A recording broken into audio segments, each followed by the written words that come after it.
오늘이 주 예수 그리스도의 오심을 기다리는, 준비하여 맞이하는 대강절의 첫 번째 주일입니다. 주님의 오심의 의미가 무엇이고 주님의 오심 앞에 우리는 무엇을 준비해야 할 것인가 확인하고 우리 자신을 점검하는 귀한 기간입니다. 오늘 예배 중에 성찬식이 있는 것 여러분들 기억하시고 기도하며 이 성찬식에 임하시기를 바랍니다. 오늘 본문 말씀의 1절에 첫 단어가 이렇게 시작이 됩니다. 그때에 세례 요한이 이르러 유대 광야에서 전파하였다. 그때라고 하는 것은 시간을 뜻합니다. 헬라어의 신약 성경을 적은 그리스 말에 시간, 때라고 하는 단어가 두 가지로 표현이 됩니다. 첫 번째는 크로노스라고 하는 단어가 시간을 뜻합니다. 이 크로노스라고 하는 단어는 숫자적인 개념의 때입니다. 몇 월, 며칠, 몇 시에. 그런데 오늘 그때에라고 하는 이 단어가 쓰여진 원어는 카이로스라고 하는 단어로 표현이 되는 시간, 때입니다. 이 카이로스라고 하는 단어는 하나님의 때, 하나님의 시간을 표현할 때 사용되는 단어입니다. 하나님께서 구약 성경에 약속하신 구원의 때가 이르렀을 때에, 오늘 그 말씀입니다. 하나님의 은혜의 시간이 임하게 되었을 때에 예수 그리스도의 오심을 준비하는 사역이 열린 것을 보게 됩니다. 세례 요한은 구약 성경에 이사야서의 예언이 되었던 대로 주 예수 그리스도의 오시는 길을 준비하기 위해서 보냄을 받은 일꾼이었습니다. 매 시대마다, 매 순간마다 크로노스의 삶을 살아가는 우리들에게 하나님께서는 카이로스의 때를, 하나님의 시간을 준비하셔서 우리에게 말씀하십니다. 선포하십니다. 경고하십니다. 준비해라 말씀하십니다. 오늘을 살아가면서 우리들은 어떻게 보면 들려오는 이 하나님의 카이로스적인 시간의 경고에 대해서 너무 익숙한 나머지 무시하면서 살아오지는 않았는지 모르겠습니다. 준비하라 들려오는 그 말씀을 우리가 받아서 우리가 분석하고 우리가 평가하고 우리 스스로 결론을 내리고 그 결론 안에 거주하면서 나는 안전하다, 스스로 내 자신에 대한 안전을 세상을 향해서 외치면서 살아가고 있는 것은 아닌지 모르겠습니다. 그렇습니다. 오늘도 대강절을 맞이하는 우리들에게 하나님께서는 말씀을 통해서 준비하라 이렇게 선포하고 계십니다. 무엇을 준비하라고 하는 것입니까? 여러분 시내를 다녀보실 때에 성탄이 다가오는구나 느끼실 수 있을 것입니다. 사람들이 준비를 합니다. 색깔로, 빛으로, 여러 가지 장식으로. 오늘 교회에도 이런 아름다운 크리스마스를 상징하는 트리가 준비가 되지 않았습니까? 근데 우리의 준비는 과연 이렇게 눈에 보이는 것으로 완벽한가? 그렇지 않다고 하는 것입니다. 세례 요한이 외치는 그 소리는 예수님께서 오셨던 첫 음성, 첫 선포의 말씀과 다르지 않습니다. 똑같습니다. 그 말씀은 무엇입니까? 회개하라, 천국이 가까웠다 라고 하는 말씀이었습니다. 어떻게 준비하라는 것입니까? 회개하라고 하는 것입니다. 우리가 믿는 자가 되어 하나님을 믿고 예수 그리스도를 구주로 따라가는 삶을 살아가기 위해서 우리들이 거쳐야 하는 두 가지 과정이 있습니다. 하나는 회개라고 하는 과정이고 두 번째 과정은 믿음이라고 하는 과정입니다. 어떤 분이 그런 질문을 합니다. 그렇다고 하면 우리가 믿는 자가 되기 위해서 이 과정을 지나갈 때에 어느 것이 먼저입니까? 회개가 먼저인가 아니면 믿음이 먼저인가? 여러분 개인적으로는 어떤 체험을 먼저 하시게 되었습니까? 이 질문에 대해서 우리가 대답할 수 있는 정확한 답이 있습니다. 그게 뭐냐면 회개가 먼저냐 믿음이 먼저냐, 우리가 할 수 있는 대답은 이것은 동시에 일어나는 경험이라고 하는 대답입니다. 회개를 먼저 하고 그리고 예수 그리스도를 발견하는 사람도 있고, 또 예수 그리스도를 믿고 나서 자기 자신이 하나님 앞에 용서받은 죄인인 것을 깨닫고 회개하는 수도 있다고 하는 것입니다. 오늘 본문 마태복음 3장 6절에 이런 표현이 나옵니다. 사방으로부터 사람들이 와서 자기들의 죄를 자복하고 요단강에서 세례 요한 그에게 세례를 받더니, 그저 우리가 보이는 대로 읽으면서 생각할 수 있는 것은 죄가 먼저 회개되고 그리고 세례 받은 것 아닌가. 그런데 우리 원어 성경, 그리스말 성경에 이것이 동시 진행형으로 나와 있습니다. 그것을 영어 성경이 잘 번역을 해 놓은 것을 확인할 수 있습니다. 이 구절이 영어 성경에 보면 이렇게 나옵니다. Confessing their sins, they were baptized by him in the Jordan River. 그들이 회개하면서 요단강에서 세례 요한에 의해서 세례를 받았다. 그렇습니다. 어느 게 먼저냐? 앞서거니 뒤서거니 순서는 있을 수 있겠으나 이것이 동시에 이루어지는 하나님의 은혜의 역사인 것을 깨달을 수가 있습니다. 세례에는 반드시 회개가 동반이 될 때에만 의미가 있습니다. 회개하지 않고 그냥 어떤 예식으로 경험하는 세례는 의미가 없습니다. 마찬가지로 믿음에는 반드시 회개가 따라와야 합니다. 이 두 가지가 같이 가는 것입니다. 세례 요한은 사람들에게 회개할 것을 선포하기 위해서 광야로 나갔습니다. 그 광야에서 여러 가지 불편한 삶을 살았습니다. 우리가 광야에서 세례 요한이 오랜 시간을 보냈다 생각할 때 자칫 굉장히 낭만적인 이런 분위기를 생각할 수가 있습니다. 아무도 없는 그곳에서 자연을 버타여 자기 자신을 돌아보며 깊이 묵상하는 가운데 하나님 주시는 진리를 깨닫고 말씀에 순종하게 되었다. 그런데 정작 세례 요한이 처했던 그 주변 환경은 그렇게 낭만적인 환경이 전혀 아닙니다. 그곳은 사람이 살 수 없는 곳입니다. 동물도 아주 생존력이 대단히 강한 몇 동물들만 광야에서 살아남을 수 있습니다. 각종 독충, 독을 품은 이런 피조물들만 그곳에서 살아갈 수가 있습니다. 사람이 살아갈 수가 없는 환경입니다. 그런데 그곳에 나갔습니다. 왜 나갔습니까? 주 예수 그리스도의 오심을 준비하기 위해서 그곳에 나갔습니다. 세례 요한은 주 예수 그리스도의 오심을 준비하기 위해서 불편한 환경을 기쁨으로 감당을 했다, 그 말씀입니다. 우리가 예수 믿기 위해서 때로 예수를 제대로 믿기 위해서 우리가 감당해야 할 이런 부분들이 있습니다. 그런데 우리는 그것이 불편하다고 하는 이유로, 나에게 불편을 가져다 준다라고 하는 이유로 거부하는 때가 더 많이 있는 것 같습니다.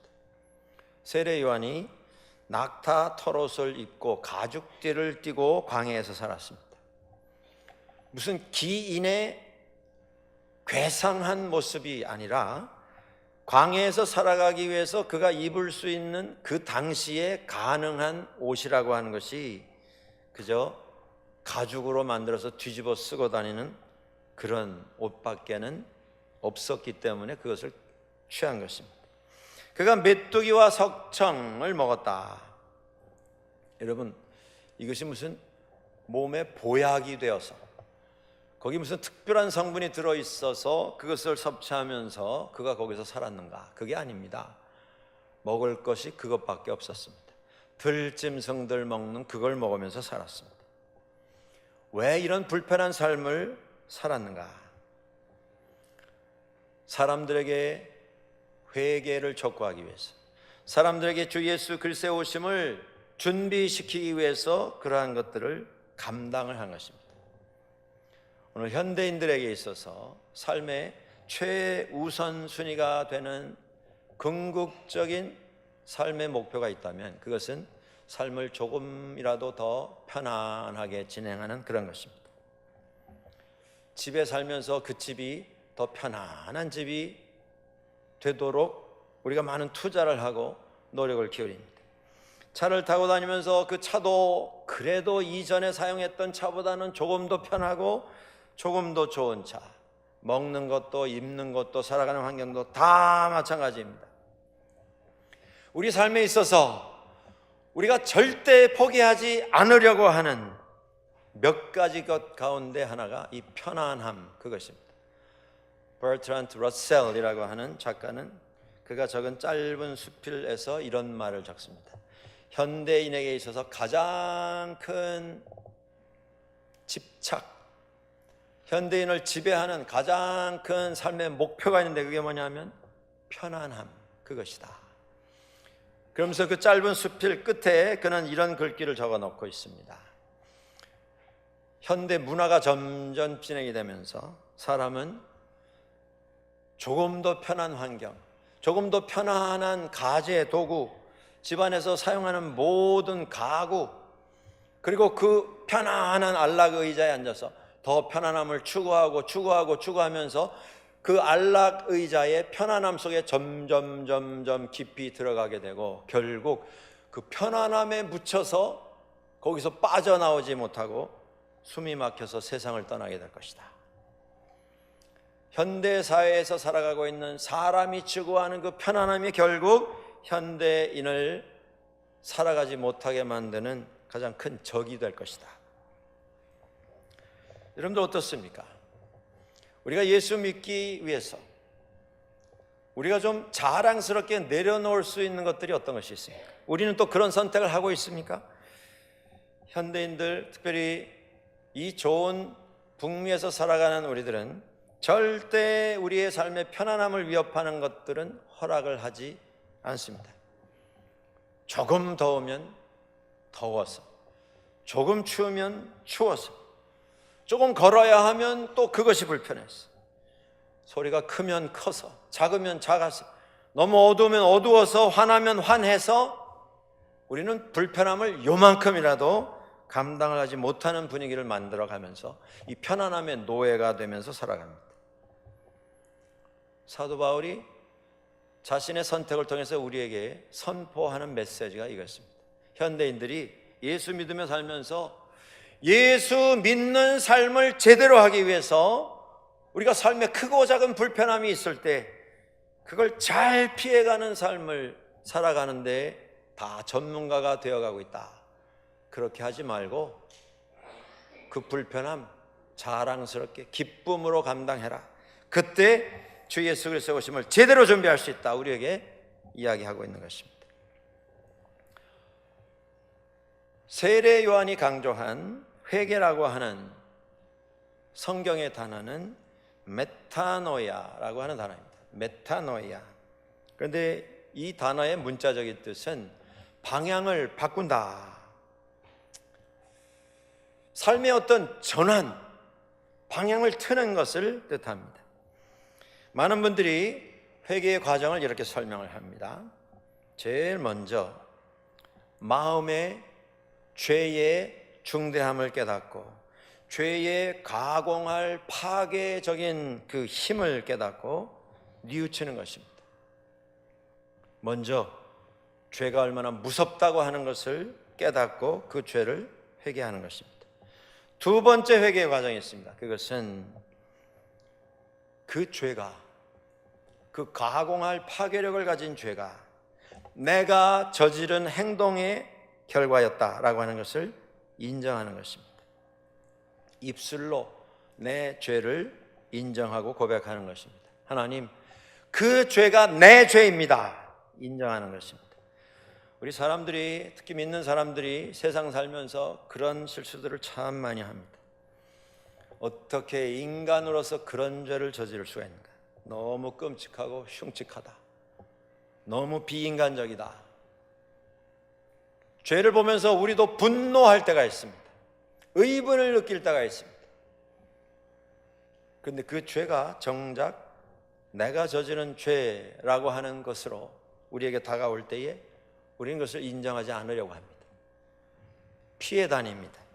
없는 것처럼 생각하고 못 본 채 합니다. 그러다가 시간이 가면 할 수 없이 인정을 하지만 인정을 해도 핑계를 댑니다. 여러 가지 상황과 주변의 환경을 설명을 합니다. 합리화하려고 합니다. 그러면서 시간이 갑니다. 그러다 보면 어느새 그 죄 앞에서 우리의 삶이 익숙하게 됩니다. 그리고 익숙해진 죄와의 동거로 들어가게 됩니다. 죄와 함께 사는 것입니다.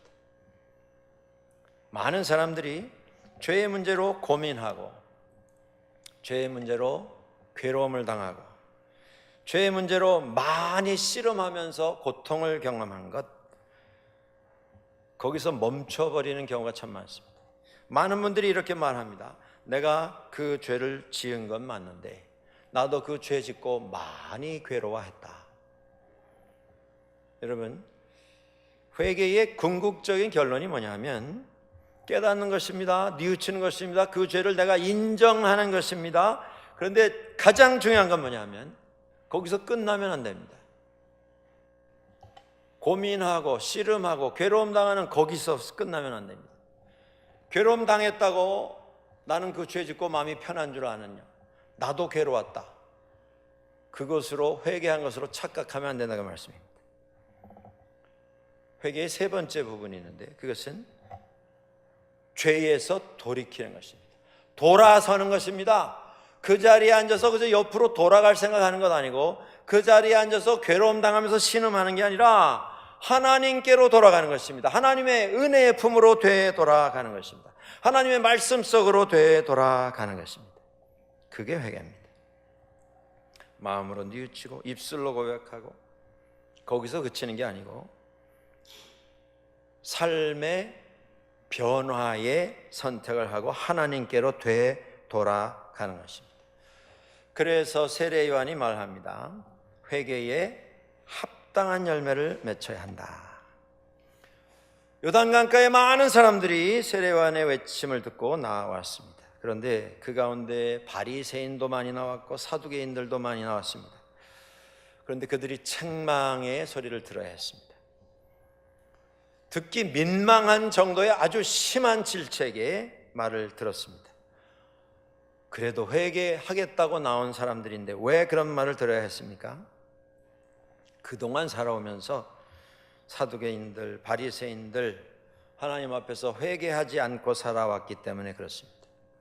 회개를 많이 언급은 했습니다마는 자신들의 삶 속에 회개의 열매가 맺혀지지 않았었기 때문입니다.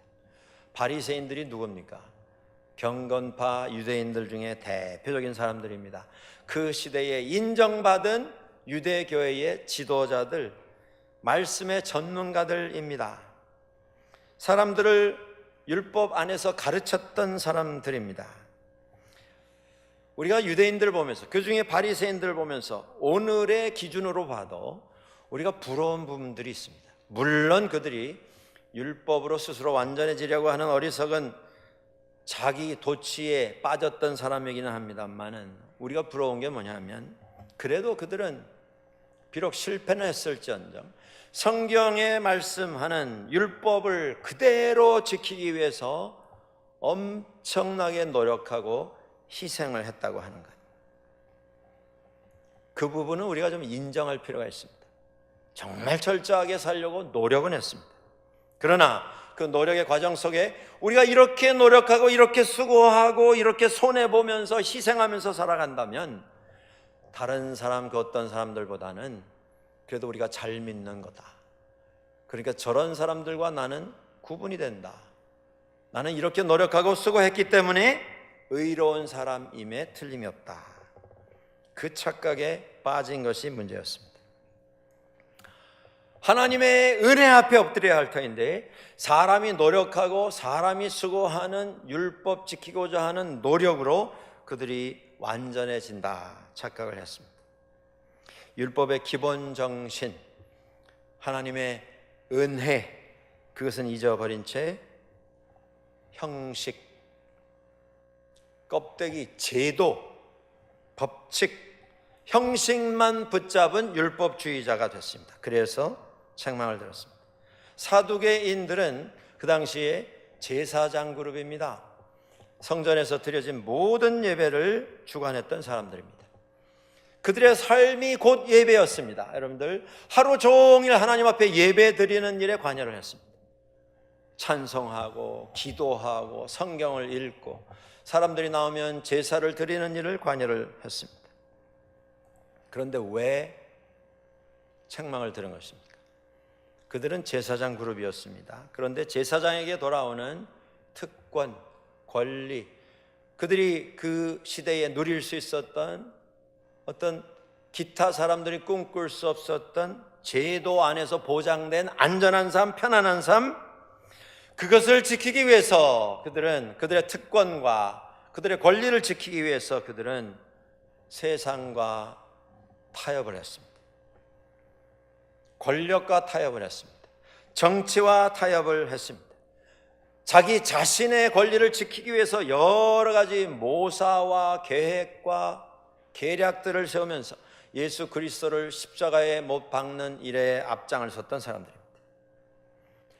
우리가 이렇게 예배에 집착을 하면서 예배를 통해서 하루 종일 예배를 위해서 이렇게 산다면 우리는 경건하고 의로운 사람임에 틀림이 없다.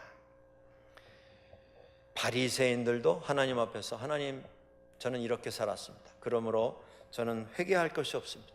사두개인도 하나님, 제가 예배만 드리면서 살았습니다. 저는 하나님 앞에 회개할 거리가 없습니다.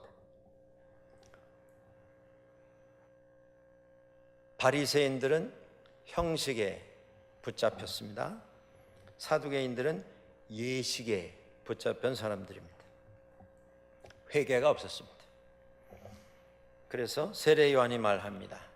이미 도끼가 나무 뿌리에 놓였으니 좋은 열매를 맺지 아니하는 나무마다 찍혀 불에 던져지리라. 여러분, 이 말씀이 무슨 복잡한 말씀입니까? 무슨 숨겨진 심오한 진리가 그 뒤에 아주 장황한 논리를 가지고 숨겨져 있는 것입니까? 너무 간단하고 명확한 것 아닙니까? 과일나무라고 하면 당연히 좋은 열매를 맺어야 하는 것처럼 하나님 앞에 택함을 받은 이스라엘 백성이라고 한다면 하나님께서 기대하시며 하나님께서 당부하신 삶의 열매를 맺는 그런 삶을 살아야 한다. 그거는 뒤로 하고 형식에, 예식에 취해서 그것만 잘하면, 많이 알고 오래 알고 먼저 알았으면 그것으로 다 됐고 나는 회개할 거리가 없다 착각하는 것, 그 모습 가지고 오시는 예수 그리스도를 맞이할 수 없다라고 선포한 것입니다. 오늘 우리에게 회개가 필요합니다. 요한은 내가 베푸는 세례는 회개케 하는, 회개하도록 하는 세례다 이야기를 합니다. 예수님께서 베푸시게 될 세례는 성령과 불로 베푸시는 세례다 말씀을 합니다. 훗날 사도 바울은 세례에 대하여서 이것은 예수 그리스도 안에서 죽고 다시 살아나는 이러한 경험이다 고백을 합니다. 로마서 6장 3절 이하에 사도 바울은 이렇게 고백을 하고 있습니다. 무릇 그리스도 예수와 합하여 세례를 받은 우리는 그의 죽으심과 합하여 세례를 받는 줄을 알지 못하느냐. 그러므로 우리가 그의 죽으심과 합하여 세례를 받음으로 그와 함께 장사되었나니 이는 아버지의 영광으로 그리스도를 죽은 자 가운데서 살리심과 같이 우리로 또한 새 생명 가운데서 행하게 하려 함이라. 하나님 앞에서 회개하며 세례를 받는 의미가 무엇이냐 하면 예수 그리스도와 함께 죽는, 그리고 예수 그리스도와 함께 살아나는 역사라고 하는 것입니다. 오늘 현재를 살아가는 그리스도인들에게 가장 심각한 문제가 있습니다. 그것이 무엇이냐 하면 우리가 예수를 믿고 믿음을 고백하고 회개하며 구원 얻는 그 순간 우리는 예수 그리스도와 함께 먼저 죽어야 하는데 죽지 않는 것, 그것이 현대를 살아가는 그리스도인들의 가장 큰 문제입니다. 우리가 그런 말을 참 많이 합니다. 내가 예수 믿고 정말 많이 죽었다. 옛날 같으면 다 뒤집어졌는데 내가 정말 예수 믿고 다 죽었다. 농담 반 진담 반, 그런 말씀들을 많이 합니다. 내가 정말 많이 변했다. 그런데 여러분들, 내가 많이 죽었다. 문제가 어디 있습니까? 다 죽지 않은데 문제가 있습니다. 다 죽었다 말하는데 완전히 죽지 않은데 문제가 있습니다. 거의 죽었는데 아직 죽지 않았습니다. 거의 죽은 것은 뒤집어 말하면 아직 안 죽은 것입니다. 그래서 오늘도 우리가 예수 믿고 구원 얻은 자로 살아가면서도 아직도 우리들은 기분에 따라서 죽었다 살았다, 내가 혼자 결정해서 내가 선택해서 그렇게 살아갑니다. 어떤 분이 불평하며 이런 말씀하는 걸 들은 적이 있습니다. 나는 이제는 안 죽으려고 합니다. 다들 안 죽으려고 하는데 나만 혼자 죽으면 나만 손해 아닙니까? 주변에 돌아보니까 그리스도와 함께 죽는 사람 하나도 못 봤습니다. 나도 안 죽으려 합니다. 우리가 예수 믿고 다시 사는 사람들 아닙니까? 그런데 다시 살려면 먼저 죽어야 합니다. 그런데 죽지 않으려고 합니다. 먼저 죽어야 살 수 있는데 죽지 못합니다. 그래서 오늘 우리가 살아있지만 죽지 않았기 때문에 아직 살아나지 않은 모습으로 살아가는 안타까움이 우리에게 있습니다. 우리 한국말 표현 가운데 죽겠다라고 하는 표현이 있지 않습니까? 시장하면 배고파서 죽겠다. 또 그러다 좀 드시면 배 불러서, 추우면 추워서, 그런데 더워지면 또 더워서, 힘이 들면 힘이 들어서 죽겠다. 그런데 그 표현 가끔은 쓰시겠는데 그 표현 쓰실 때 정말 진심을 담아서 그 이야기를 하시는 분들이 몇 분이나 되시겠습니까? 우리가 흔히 하는 말 가운데도 또 이런 말이 있습니다. 극한 경우에 나는 그 일은 죽어도 못한다. 우리 한국 사람들만 그 말을 쓰는 게 아니더라고요. 나중에 찾아보니까 영어권에도 그런 표현이 있습니다. Over my dead body. 내 죽은 시신을 밟고 지나가라. 그렇게 되기 전에는 나는 그거 허락 못한다. 죽기 전에는 못한다, 그 얘기입니다. 제가 드리고 싶은 말씀은 이것입니다. 나는 죽어도 못한다. 그게 무엇이든. 그런데 사실은 죽으면 할 수 있습니다. 우리가 죽지 않기 때문에 못하는 것입니다. 죽어도 못하는 게 아니라 죽지 않기 때문에 못하는 것입니다. 죽으면 섬길 수 있습니다. 죽으면 하나님 앞에 충성할 수 있습니다. 죽으면 용서할 수 있습니다. 죽으면 평화를 만들 수 있습니다. 죽으면 사과할 수 있습니다. 죽으면 화해할 수 있습니다. 왜 못합니까? 죽지 않아서 못합니다. 죽어도 못하는 게 아니고 우리가 먼저 죽어야 하는데 죽지 않아서 못합니다. 사도 바울은 갈라디아서 2장 20절에 이런 말씀을 합니다. 내가 그리스도와 함께 십자가에 못 박혔나니 그런즉 이제는 내가 사는 것이 아니요 오직 내 안에 그리스도께서 사시는 것이라. 이제 내가 육체 가운데 사는 것은 나를 사랑하사 나를 위하여 자기 자신을 버리신 하나님의 아들을 믿는 믿음 안에서 사는 것이라. 아멘. 우리가 하나님 앞에서 회개하면서 고백해야 할 것이 이것입니다. 하나님, 나는 죽었습니다. 나는 그리스도와 함께 죽었습니다. 그런데 하나님께서 나를 살리셨습니다. 이제 사는 것은 내가 사는 것이 아니고 나를 살리신 그리스도께서 내 안에 사시는 것입니다. 이런 회개가 없이는 우리는 성탄을 준비할 수가 없습니다. 회개하며 주님의 오심 앞에 우리가 몇 가지를 한번 확인해 보시면 좋겠습니다. 하나님께서 우리에게 가장 원하시는 삶은 어떤 삶이겠습니까? 믿는 자로서 하나님 보시기에 기뻐하시며 인정하실 만한 의로운 삶을 사는 것입니다. 매일의 삶 속에서, 우리의 직장생활, 가정생활, 우리의 매일의 일상 속에서 하나님 앞에 바르게 살아가는 것입니다. 옳은 길을 걸어가며 정직하게 살아가는 것입니다. 최근에 한국에서 일어난 여러 가지 사태를 우리가 지켜보며 기도하는 중에 있습니다. 논란의 가장 가운데 섰던 많은 분들이 있었는데 그분들의 공통점이 있습니다. 다 똑똑한 사람들입니다. 한국에서 제일 어렵다고 하는 시험에 다 통과된 사람입니다. 그 중에 수석으로 그 시험을 통과한 사람도 있습니다.